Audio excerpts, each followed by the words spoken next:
السلام علیکم ورحمۃ اللہ وبرکاتہ۔ الحمد للہ رب العالمین والصلاة والسلام علی سیدنا محمد وعلی آلہ وصحبہ اجمعین، اما بعد۔ اعوذ باللہ من الشیطان الرجیم، بسم اللہ الرحمن الرحیم۔ رب اشرح لی صدری ویسر لی امری واحلل عقدۃ من لسانی یفقہوا قولی واجعل لی وزیرا من اہلی۔ اللہم ارنا الحق حقا وارزقنا اتباعہ وَأَرِنَا الْبَاطِلَ بَاطِلًا وَارْزُقْنَا اجْتِنَابَهَ، آمین یا رب العالمین۔ آج ہم کرنے لگے ہیں لیسن نمبر 53، اور اس میں سورۃ الکہف آیت نمبر 103 سے لے کے 106 تک کور کریں گے انشاءاللہ۔ لاسٹ لیسن میں ہم نے دو قسم کے کافروں کے بارے میں پڑھا اور ان کے انجام کے بارے میں جانا کہ وہ قیامت کے دن لازماً آگ پر پیش کیے جائیں گے۔ اس لیسن میں ایک اور قسم کے لوگوں کے بارے میں اللہ نے ذکر کیا جو آخرت میں قیامت کے روز خسارہ اٹھانے والے ہیں۔ چلیں آیتوں کو پڑھ کر دیکھتے ہیں کہ اس تیسری کیٹیگری کے لوگوں کے کا قصور کیا تھا۔ آیت نمبر 103 دیکھیں عربی اس کا۔ قُلْ هَلْ نُنَبِّئُكُمْ بِالْأَخْسَرِينَ أَعْمَالًا، اے محمد صلی اللہ علیہ وسلم ان سے کہو کیا ہم تمہیں بتائیں کہ اپنے اعمال میں سب سے زیادہ ناکام و نامراد کون لوگ ہیں؟ قل، نبی صلی اللہ علیہ وسلم سے خطاب ہے، کہہ دیجئے، بتا دیجئے کہ اللہ تم سے پوچھ رہا ہے۔ کیا پوچھ رہا ہے؟ حل ننبئکم، کیا ہم متنبع کریں تم کو، ہم اہم خبر دیں تم سب کو؟ اور ہم سے مراد کون ہے؟ اللہ سبحانہ تعالیٰ خود۔ کس چیز کی خبر دیں، کیا بتا دیں؟ بالاخسرین اعمالا، کیا ہم تمہیں بتا دیں، کیا تم جاننا چاہتے ہو کہ اعمال کے لحاظ سے سب سے زیادہ خسارے میں کون ہے؟ آخرت میں قیامت کے دن کون سب سے زیادہ نقصان اٹھانے والے ہیں؟ اخسر، یہ افعل تفضیل کا صیغہ ہے، یعنی سپرلیٹو ڈگری ہے۔ ڈگریز آف کمپیریزن آپ نے پڑھا ہوگا، اور اس میں 3 ڈگریز آف کمپیریزن ہوتے ہیں، پازیٹیو، کمپیریٹیو اور سپرلیٹو۔ اس کی کچھ ایگزامپلس میں بتا دوں آپ کو انگلش کی۔ گڈ، بیٹر، بیسٹ، تو اس میں بیسٹ جو ہے نا یہ سپرلیٹو ڈگری ہے۔ Hot, hotter, hottest. Fast, faster, fastest. Big, bigger, biggest. تو جو آخر میں آ رہا نا وہ سپرلیٹو ڈگری ہے۔ اسی طرح عربی میں جو الفاظ افعل کے وزن پر آتے ہیں، افعل سے رائم کرتے ہیں یا افعل کے ردم پر جو ہوتے ہیں ان کو سپرلیٹو ڈگری کنسیڈر کیا جاتا ہے۔ جیسے احسن یعنی بیسٹ، یا سب سے اچھا، سب سے حسین، سب سے خوبصورت، موسٹ بیوٹیفل یا ایکسلنٹ کے معنوں میں۔ افعل، اکبر، سب سے بڑا۔ اصغر، سب سے چھوٹا۔ ارحم، سب سے زیادہ رحم والا۔ ارشد، سب سے زیادہ راہ راست پر جو ہوتا ہے اس کو ارشد کہتے ہیں، اور یہ نام بھی رکھتے ہیں کچھ لوگ نا۔ اکرم، سب سے بڑھ کر کرم کرنے والا، یا موسٹ جنرس کے معنوں میں، یا پھر سب سے زیادہ عزت والا، یعنی موسٹ آنریبل۔ اور اخسر جو اس آیت میں آ رہا ہے، یہ اس کا معنی ہے سب سے زیادہ خسارے میں، سب سے بڑھ کر نقصان میں، سب سے زیادہ ناکام، یعنی بہت زیادہ لاس میں جو ہوتا ہے نا، جیسے بینکرپٹ لوگ ہوتے ہیں جن کے پاس پیسہ تھا لیکن پھر بھی نہ گھر کے نہ گھاٹ کے بن گئے۔ کس لحاظ سے اخسرین ہیں یہ لوگ؟ اعمال کے لحاظ سے، یعنی ان کے پاس ڈھیروں اعمال تھے جو انہوں نے عمل کیے تھے اپنی دنیاوی زندگی میں، لیکن قیامت کے دن ان کے وہ اعمال کسی کام کے نہیں۔ ان اعمال کے بدلے انہیں کوئی ثواب نہیں ملے گا، کوئی اجر نہیں ملے گا۔ کیوں ایسا کیوں ہوگا؟ کام کرنے کے باوجود، عمل کرنے کے باوجود خسارے میں کیسے ہو جائیں گے یہ لوگ؟ لاس کیوں اٹھائیں گے؟ نقصان کیوں ہوگا؟ کیونکہ ان کے اعمال آخرت میں اللہ تعالیٰ قبول نہیں کرے گا۔ اسے ایک مثال سے سمجھیں۔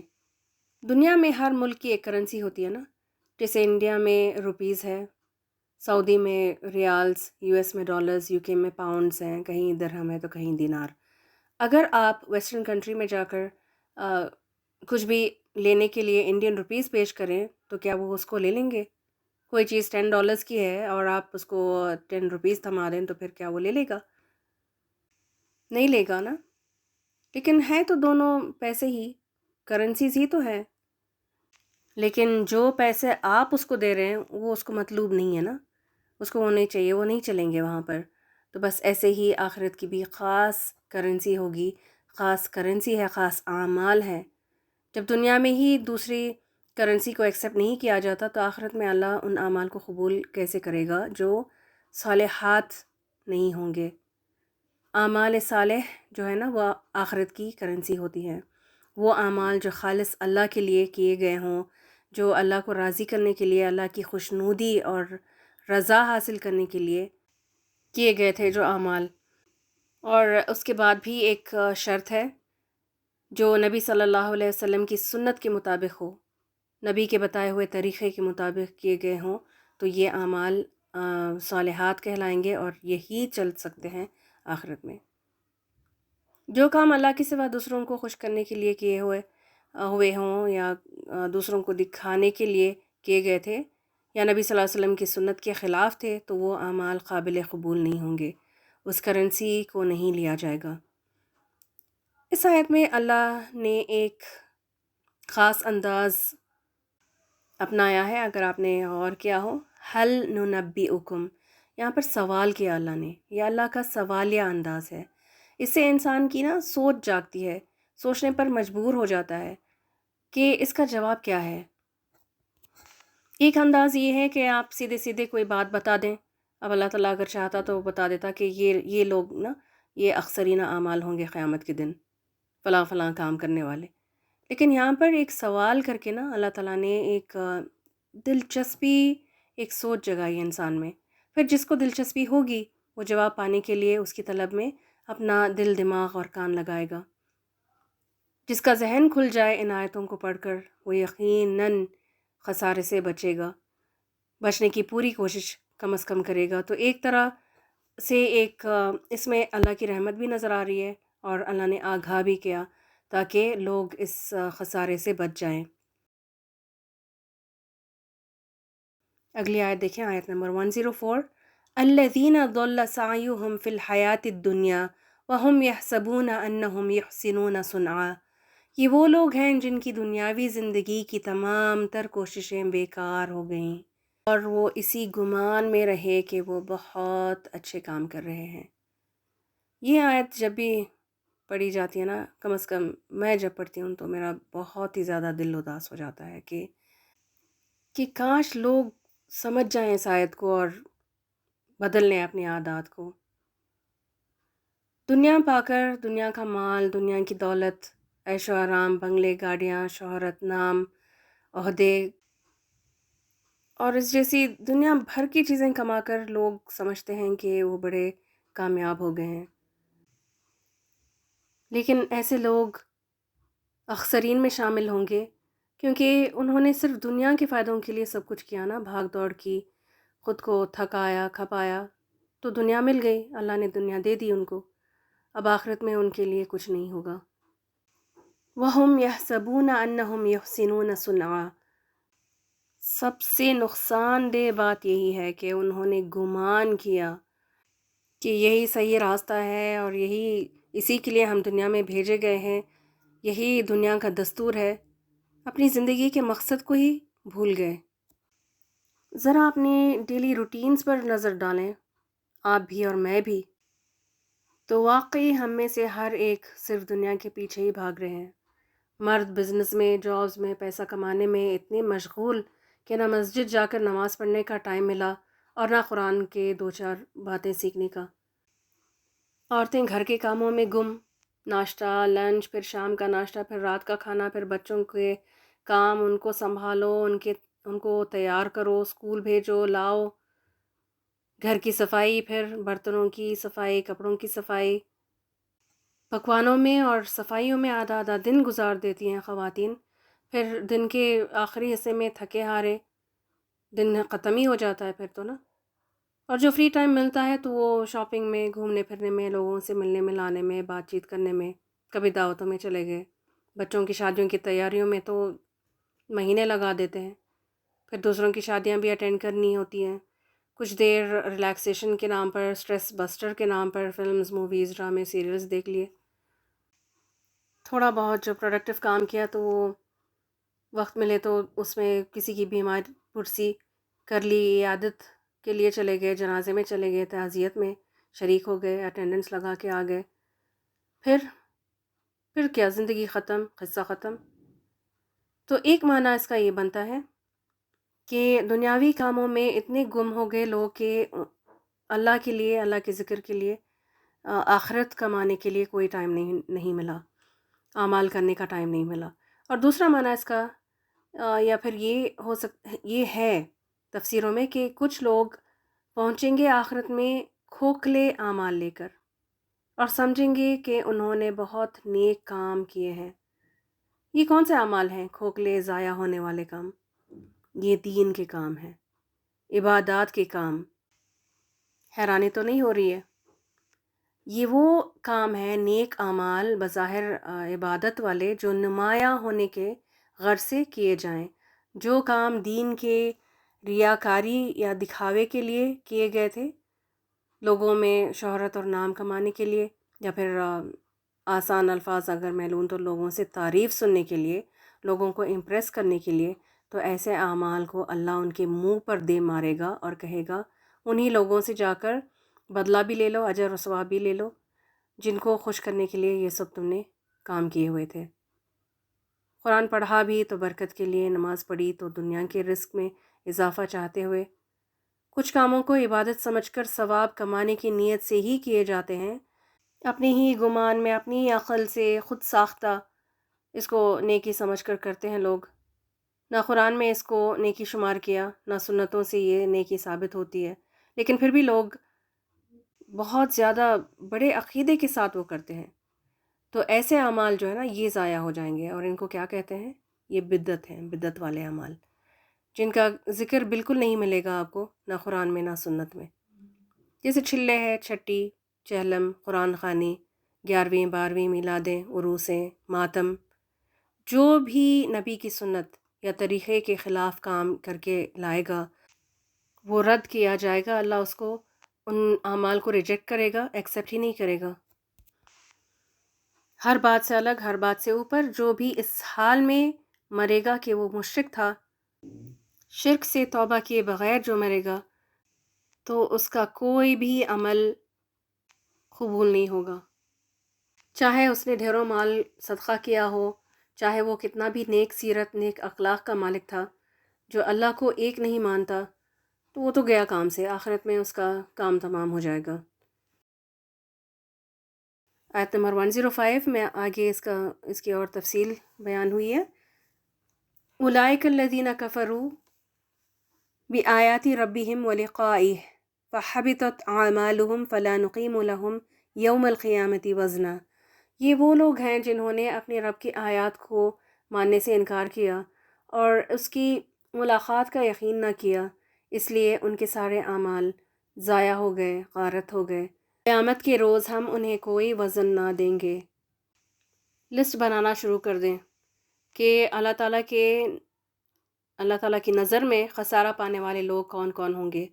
پہلا تو جنہوں نے صرف دنیا کی فکر کی، دنیا کے لیے کام کیا، اور جو دین کا کام بھی نمایاں ہونے کے لیے کیا، دکھاوے کے لیے، تو اور جو بدعتوں میں مبتلا تھے تو ان کے اعمال، ان کی کوششیں ضائع ہو جائیں گی۔ تو یہ پچھلی آیت میں ہم نے پڑھا نا، تو یہ پہلا پوائنٹ تھا۔ اب دوسرا قصور ان لوگوں کا کیا ہے؟ اولئک الذین کفروا بآیات ربہم، یہاں پر پھر دوبارہ انکار، کفروا کا لفظ آ رہا ہے نا، تو کفر کے معنوں میں جو انکار کرے گا، اور اس کے بارے میں تو ہم پچھلے لیسن میں کافی ڈیٹیل سے اس پر بات ہوئی ہے کہ کفروا کا مطلب کیا ہے اور کفر کا معنی کیا ہے، لیکن یہاں پر دوبارہ میں تھوڑا سا اس کو ریپیٹ کر دیتی ہوں تو ریمائنڈر کے طور پر بھی یہ کام آئے گا۔ تو اللہ کی آیاتوں کا انکار کرنے والے لوگ ہیں نا، یہ خسارہ اٹھائیں گے۔ وہی فرائض کو نہ ماننا، جن کا ذکر قرآن میں ملتا ہے، ان پر عمل نہ کرنا، پھر حلال و حرام، اس کو قرار کیے ہوئے چیزوں کا نہ ماننا، انکار کر کے خود اپنی منمانی کرنا، اپنی من مرضی کرنا۔ الذین، وہ لوگ جو کفروا، جنہوں نے کفر کیا، انکار کیا، بآیاتی ربہم، اپنے رب کے آیتوں کے ساتھ۔ تو یہ شرعی آیات مراد ہے یہاں پر، قرآن کی آیتوں کا، جو لوگ انکار کرتے ہیں، مانتے نہیں۔ پھر دوسری قسم کی بھی آیات ہوتے ہیں، ایک تو ہے شرعی آیات یعنی قرآن کی آیتیں، پھر اس میں آیت کا دوسرا معنی بھی ہے اور وہ قونی آیتیں ہوتے ہیں۔ اب یہ کیا چیز ہے؟ یہ یونیورسل سائنس ہیں جن کو اللہ نے تخلیق کیا نا، اللہ نے بنایا، جن کو پیدا کیا، تو ان سب چیزوں کو قونی آیات کہتے ہیں۔ یہ اللہ کی معرفت حاصل کرنے کے لیے، اللہ کی پہچان کرانے والے کائنات کی نشانیاں ہیں، جیسے پہاڑ، سمندر، زمین، پھر نباتات، جمادات، پھر اسی طرح سورج، چاند، ستارے، سیارے، کہکشائیں، سن، مون، سٹارز، پلانٹس اور گیلیکسیز یعنی۔ تو یہ ساری نشانیاں جو ہیں اللہ کے وجود پر اور اللہ کی وحدانیت پر دلیل ہیں۔ لیکن اگر کوئی اس بات کو نہ مانے تو ایسے لوگ کافر ہوں گے، انکاری ہیں یہ لوگ، اور ان کے سارے اعمال بھی بیکار ہو جائیں گے۔ کچھ لوگوں کی سوچ ہوتی ہے نا کہ یہ ساری چیزیں جو ہے وہ نیچرل ہیں، خود سے خود بن گئی، یا پھر بگ بینگ تھیوری اس کو اپلائی کرتے ہیں۔ تو یہ سب کچھ نا کہ اللہ کو ہی نہیں ماننا، اللہ کا وجود کا انکار کرنے والے، تو ان کے اعمال جو ہیں وہ بیکار ہو جائیں گے۔ اور کس کا انکار کرتے ہیں سب سے زیادہ خسارہ اٹھانے والے؟ وَلِقَائِهِ، اور اس کی ملاقات کا انکار کرتے ہیں، مانتے ہی نہیں قبر کی زندگی کو، برزخ کی زندگی کو، جہاں سے اللہ کی ملاقات کا سلسلہ شروع ہو جاتا ہے۔ پھر قیامت کے روز حساب کتاب کے وقت ہر ایک ہم میں سے اللہ کے روبرو کھڑے ہو کر اس کی ملاقات کریں گے، اس سے اللہ تعالیٰ سے ملاقات کریں گے۔ کافر اس کو بھی نہیں مانتے، تو کیا ہوگا پھر نہ ماننے کا؟ کیا بدلہ ملے گا؟ فَحَبِطَتْ أَعْمَالُهُمْ، تو ضائع ہو گئے، بیکار ہو گئے، غارت ہو گئے کیا؟ اعمالہم، ان کے اعمال، سارے اعمال جو دنیا کے لیے کیے تو ان کو بدلے میں دنیا مل گئی، حساب برابر ہو گیا۔ اور جو دین میں شرک اور بدعتیں کیے تھے تو ان کو اللہ ایکسیپٹ نہیں کرے گا، تو سارے ہی اعمال اکارت اور بیکار ہو جائیں گے۔ کچھ لوگوں کی سوچ یہ ہوتی ہے کہ it's enough to be a nice person. If someone is kind and polite تو بس کافی ہے، اس کا اخلاق صحیح ہوگا تو۔ لیکن اللہ کیا فرماتا ہے؟ فَلَا نُقِيمُ لَهُمْ يَوْمَ الْقِيَامَةِ وَزْنًا، تو قیامت کے دن ہم ان کے اعمال کو کوئی وزن نہ دیں گے۔ جو شرک اور بدعت کریں گے، جو دنیا کے لیے ساری محنت کی تھی، ان کی بات ہو رہی ہے، تو ان کے اعمال جو ہے نا وہ ورتھ لیس ہوں گے، کوئی ویلیو نہیں ہوگی، کوئی ویٹ نہیں دیں گے۔ کیوں؟ نہ ماننے کی وجہ سے، کفر کی وجہ سے، کافر بن کر جینے کی وجہ سے، نہ ماننے کی وجہ سے۔ تو اس ساری بات سے سمجھ میں کیا آیا کہ عمل کا وزن جو ہے نا، کسی بھی عمل کا وزنی ہونے کے لیے ایمان کا ہونا ضروری ہے۔ عمل کا وزن ایمان کے ساتھ ہی ہے، سچی خالص نیت کے ساتھ ہی وزن ہوگا، پکے ایمان اور سنتوں کے مطابق کیے ہوئے اعمال، انہی کا وزن ہوگا۔ جو دنیا کی کامیابیوں کو ہی امپورٹنس دیں گے، ان کے پاس تو آخرت میں پیش کرنے کے لیے، وزن کرنے کے لیے کچھ بھی نہیں ہوگا۔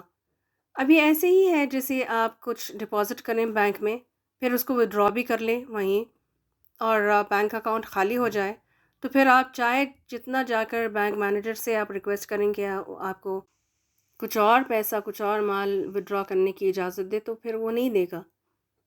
جو آپ نے اپنی محنت کی کمائی، اپنی سیونگز کو لے جا کر بینک میں ڈپازٹ کیا، پھر آپ نے اپنی ضرورت کے حساب سے، اپنی نیڈز اور وانٹس کے لیے آپ نے اس کو ودرا کر لیا، خالی کر دیا بینک اکاؤنٹ، تو پھر وہ تو خالی ہو جائے گا نا، مزید کی امید نہیں کی جا سکتی۔ تو اسی طرح دنیا میں لوگ کماتے ہیں اور وہیں پر سارا کچھ وہ خرچ بھی کر دیتے ہیں، اور آخرت میں اگر آپ جا کر اللہ سے مانگیں تو اللہ نے کیا کہنا ہے آپ سے؟ میں نے تو بھیجا تھا تمہیں میری عبادت کرنے کے لیے، میں نے سب کچھ تمہارے لیے مسخر کیا تھا، تو مجھے پیش کرنے کے لیے تم نے کیا واپس لے کر آئے ہو؟ فَلَا نُقِيمُ لَهُمْ يَوْمَ الْقِيَامَةِ وَزْنًا، یہ وزنہ کا لفظ جو ہے نا، یہ بڑا وزنی لفظ ہے۔ اس کے کئی ایک معنی بتائے گئے۔ ایک یہ ہے کہ ایمان نہ ہونے کی وجہ سے ان کے اعمال میزان میں تولے ہی نہیں جائیں گے، ایمان نہیں تو وزن بھی نہیں ہوگا، میزان تو ان کے لیے قائم بھی نہیں ہوگا، کیونکہ یہ شرک کر کے آئے تھے نا، شرک اور بدعتیں جو ریجیکٹ ہو گئیں، تو پھر وہ تو ان اعمال کا کوئی وزن نہیں ہوگا، وزن کیا ہی نہیں جائے گا۔ دوسری بات، ان کے اعمال بہت ہی ہلکے ہوں گے، اور یہ نیت کی خرابی، طریقہ غلط یا دنیاوی فائدوں کی خاطر کیے ہوئے تھے نا جو اعمال، تو یہ اعمال غبار بن کر اڑا دیے جائیں گے، بالکل ڈسٹ کی طرح بن جائیں گے۔ اور تیسرا معنی اس کا، ان کے اعمال کی کوئی قدر و قیمت نہیں ہوگی اللہ کی نظر میں، اللہ کی نگاہ میں ان کا کوئی ویلیو ہی نہیں ہوگی، اللہ انہیں قبول نہیں کرے گا، ایکسیپٹ نہیں کرے گا، تو اعمال کرنے کے باوجود بیکار ہو جائیں گے۔ دنیا کمانے کے لیے کیے، دنیا کی کامیابی کے لیے تو دنیا مل گئی، اللہ کے لیے آخرت میں اجر پانے کی نیت سے نہیں کیے تھے نا کچھ بھی، تو کوئی وزن بھی نہیں۔ کیا سمجھے؟ اصل کامیابی ایمان کے ساتھ ہی ہے۔ اس سے ایمان کی اہمیت کے بارے میں پتہ چل رہا ہے کہ ایمان کتنی بڑی چیز ہے۔ کہف والے جو تھے، وہ غار والے، ان لوگوں نے اپنے گھر بار چھوڑ دیے، دولت کو چھوڑ دی، دنیا کو چھوڑ دی، صرف ایمان کو بچانے کے لیے۔ نیک اعمال کا، اچھے اخلاق کا بھی کوئی وزن نہیں، کوئی ویلیو نہیں اگر ایمان نہیں۔ ارکان الایمان کتنے ہیں؟ بچپن میں رٹا لگاتے تھے جو 6 ہیں نا ارکان الایمان، تو کیا کیا ہیں؟ اللہ پر ایمان ہونا، اللہ کی وحدانیت پر، وجود پر، ذات اور صفات پر، اور اللہ کے ناموں پر بھی۔ پھر فرشتوں پر ایمان رکھنا، پھر اللہ کی نازل کی ہوئی کتابوں پر کہ وہ اللہ ہی کی طرف سے بھیجے ہوئے تھے، اور ان کے احکاموں کو ماننا۔ پھر اسی طرح اللہ کے بھیجے ہوئے پیغمبروں کو، نبیوں کو اور رسولوں پر ایمان ہونا، آخرت پر ایمان۔ اور آخرت میں کیا کیا چیزیں شامل ہیں؟ اس میں برزخ سے لے کر باقی سارے مرحلے انکلوڈڈ ہیں، جیسے میزان، پل صراط، خبر کے سوالات، اعمال نامہ کا دیا جانا، سب کچھ۔ پھر ہے تقدیر پر ایمان کہ اللہ نے ہر چیز کو مقدر کر رکھا ہے، اور ان سب کو مان لینا ایمان کا حصہ ہے۔ اس میں سے ایک کا بھی انکار کرنے سے انسان کافر یا انکاری بن جاتا ہے۔ آج کی آخری آیت 106، ذَلِكَ جَزَاؤُهُمْ جَهَنَّمُ بِمَا كَفَرُوا وَاتَّخَذُوا آيَاتِي وَرُسُلِي هُزُوًا۔ ترجمہ اس کا، ان کی جزا جہنم ہے اس کفر کے بدلے جو انہوں نے کیا، اور میری آیتوں اور میرے رسولوں کا مذاق اڑایا۔ بار بار بار بار یاد دہانی کراتا ہے اللہ کہ کفر جو ہے نا، انکار کرنا، نہ ماننا، کافر بن کر جینا، اس کا بہت برا انجام ہونے والا ہے، تو جہنم ہی اس کا لازماً انجام ہوگا۔ اس آیت میں اللہ نے 2 گناہ، 2 قصور، 2 برے کاموں کا ذکر بیان فرمایا ہے، جس کا نتیجہ جہنم کی آگ ہوگی، انجام بھی برا ہونے والا ہے۔ یہ 2 برے کام کون سے ہیں؟ ذَلِكَ جَزَاؤُهُمْ، یہ ہے ان کا بدلہ، ان کی جزا۔ یہ جزا کا لفظ ہے نا، یہ ریوارڈ کے لیے بھی یوز ہوتا ہے اور سزا کے لیے بھی۔ تو جب کبھی کسی کو تھینکس کہنا ہو، شکر ادا کرنا ہو کسی کا، تو صرف جزاک اللہ نہیں کہنا چاہیے۔ اس کا مطلب ہے اللہ آپ کو جزا دے، یعنی ثواب بھی ہو سکتا ہے، عذاب کے معنوں میں بھی ہو سکتا ہے، تو پھر کیا کہیں؟ جزاک اللہ خیر، خیر کا لفظ ایڈ کریں کہ اللہ آپ کو جزائے خیر دے، اچھا بدلہ دے۔ ذَلِكَ جَزَاؤُهُمْ جہنم، یعنی یہی بدلہ ہے ان کا، کیا؟ جہنم۔ کیوں؟ بیما، بوجہ اس کے جو انہوں نے 2 یا 3 کام کیے تھے، بیما کفروا، انہوں نے کفر کیا، انہوں نے انکار کیا، انہوں نے مجھے اور میری آیتوں کو، میرے حکموں کو نہ مانا، وہ ایمان نہ لائے۔ پھر وہی بات، فرائض میں ڈنڈی، حلال حرام کی پرواہ نہیں، پردہ نہیں کرتے تھے، نماز نہیں پڑھتے تھے، زکوٰۃ نہیں دیتے، روزے نہیں رکھتے تھے، شرک کرتے تھے، توحید کو نہیں مانتے، آخرت کی زندگی کو، دوبارہ جی اٹھنے کو، جینے کو نہیں مانتے تھے،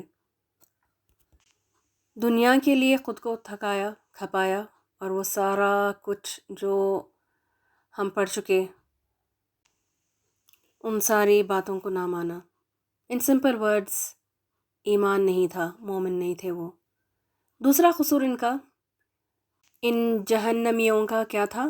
وَاتَّخَذُوا آیاتی، اور انہوں نے بنا لیا میری آیتوں کو، ورسلی، اور میرے رسولوں کو، ہزوا، مذاق، میری آیتوں کا اور میرے رسولوں کا مذاق اڑایا تھا۔ اس کی سزا کیا ہے؟ ذَلِكَ جَزَاؤُهُمْ جہنم، جہنم ہے۔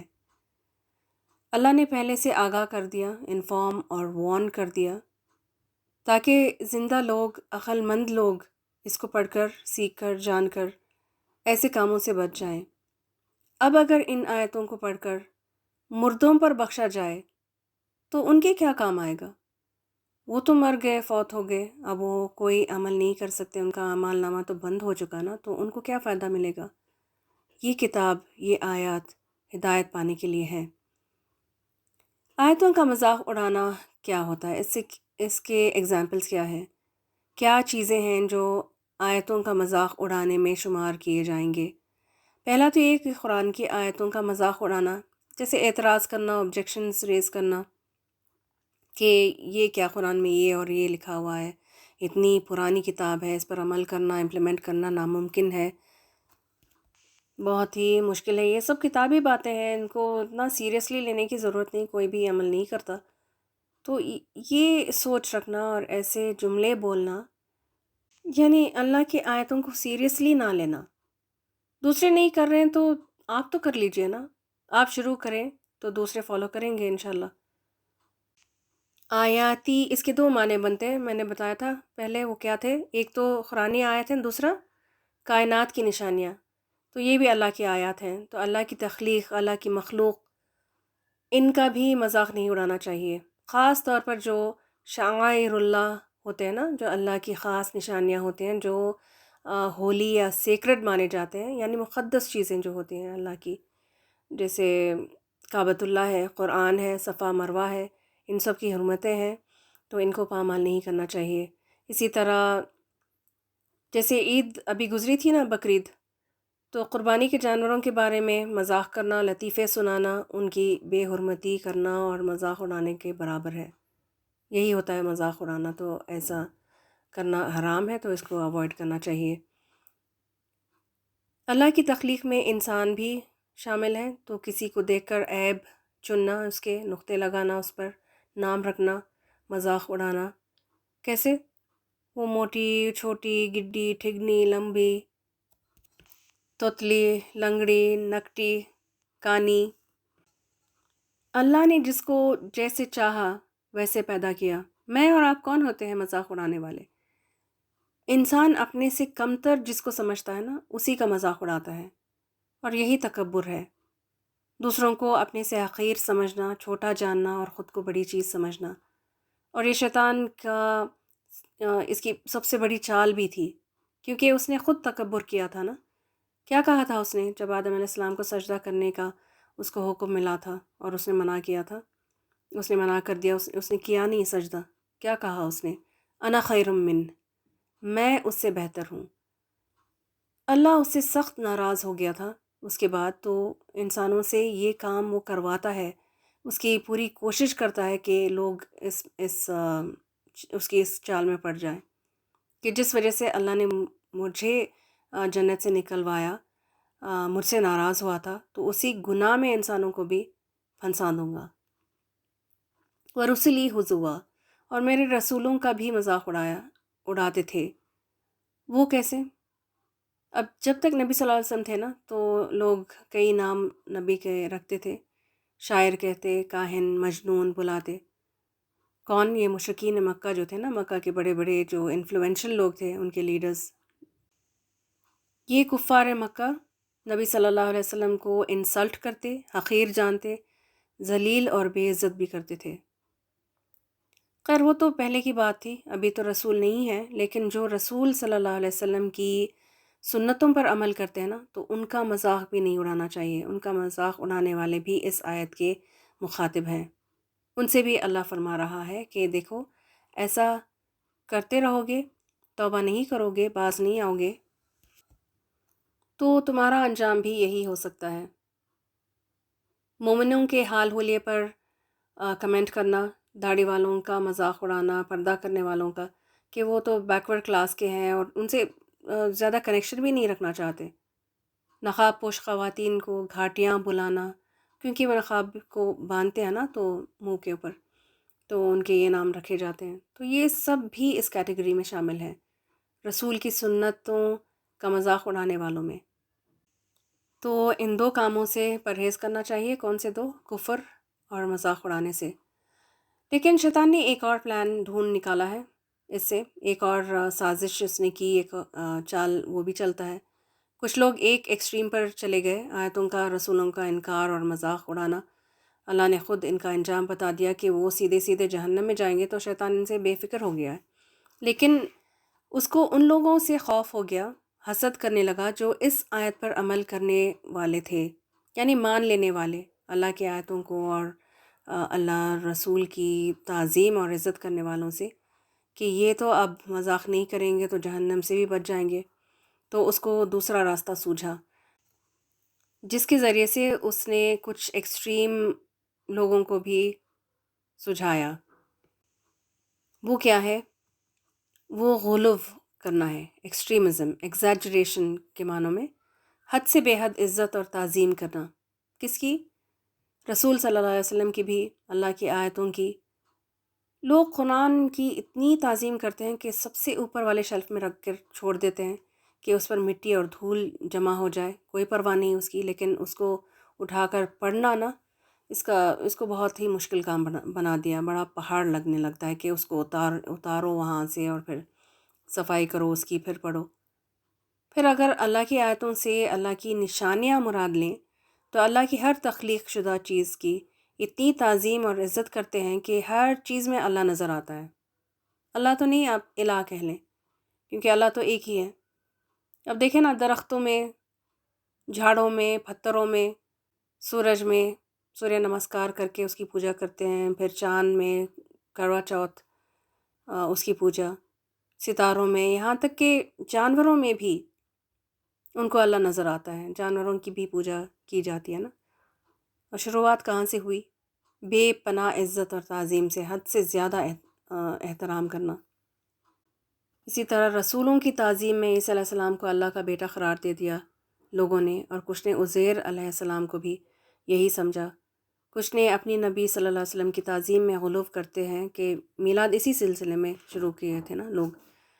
تو یہ زیادہ تر ہند و پاک میں، یعنی اپنے سب کانٹیننٹ میں ہی کیا جاتا ہے، اور لوگ کہتے کیا ہیں کہ عرب جو ہیں، عرب لوگ وہ نبی کی عزت اور تعظیم نہیں کرتے، جبکہ یہ صحیح نہیں ہے۔ تو بیلنس رکھنا چاہیے، جتنا حکم ملا اسی پر اسی کو اپنا کر عمل کرنا چاہیے۔ اللہ ہم سب کو ہر ایسی کجی سے، گمراہی سے، اور شیطان کے ان ہتھ کنڈوں سے، چالوں سے بچا کر جہنم کی آگ سے محفوظ رکھے۔ اللہم آمین۔ چلیں اگلی کلاس میں انشاءاللہ کنٹینیو کریں گے۔ سبحانک اللہم و بحمدک، نشہد ان لا الہ الا انت، نستغفرک و نتوب الیک۔ السلام علیکم و رحمۃ اللہ وبرکاتہ۔